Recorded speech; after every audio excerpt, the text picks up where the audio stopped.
বন্ধুরা, সবাইকে নমস্কার। আজকে আমি তেল ছাড়া বেগুন, আলু আর মাছের মাথা দিয়ে খাড়ি রান্না করব। আপনারা দেখতে থাকুন। কেমন?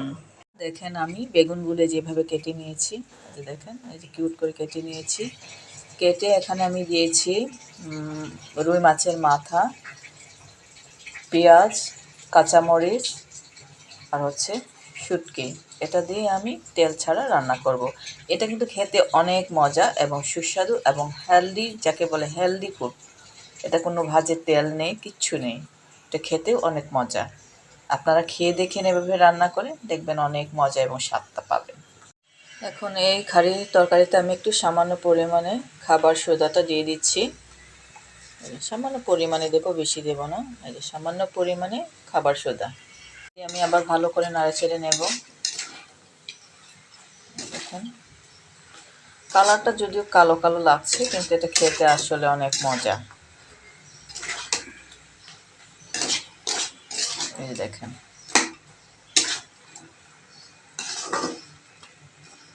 এই দেখেন,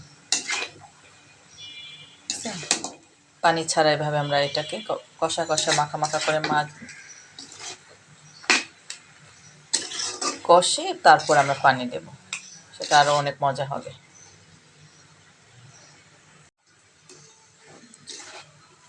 একদম কষা কষা হয়ে গেছে, দেখেন। এখন পানি নিয়ে যে দেখেন, বুঝছেন, পানি নেই। এখন আবার পানি দিয়ে দেব কষানোর পরে।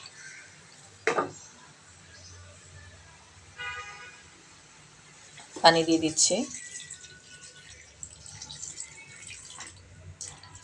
বেশি দেব না পানি, কারণ অর্ধেকটাই পেকে গেছে। এখন সামান্য পরিমাণে পানি দিয়ে এটাকে আমরা ভালো করে ফুটিয়ে নেব।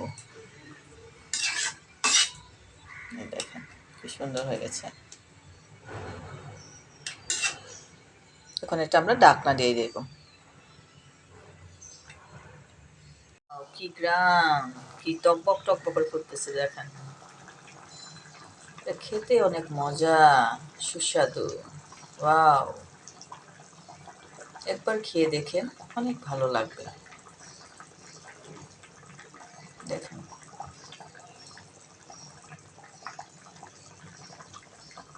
দেখেন এই যে হয়ে গেছে আমার তরকারি, খাড়ি তরকারি। এই যে মাখা মাখা করে রান্না করেছি, দেখেন হয়ে গেছে। এখন আমি এটা নামিয়ে নেব। হয়ে গেছে, দেখেন কি সুন্দর হয়েছে।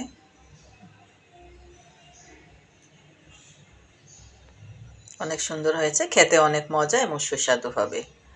বাই, ভালো থাকবেন। নেক্সট টাইমে আবার সুন্দর একটা রেসিপি নিয়ে আসবো।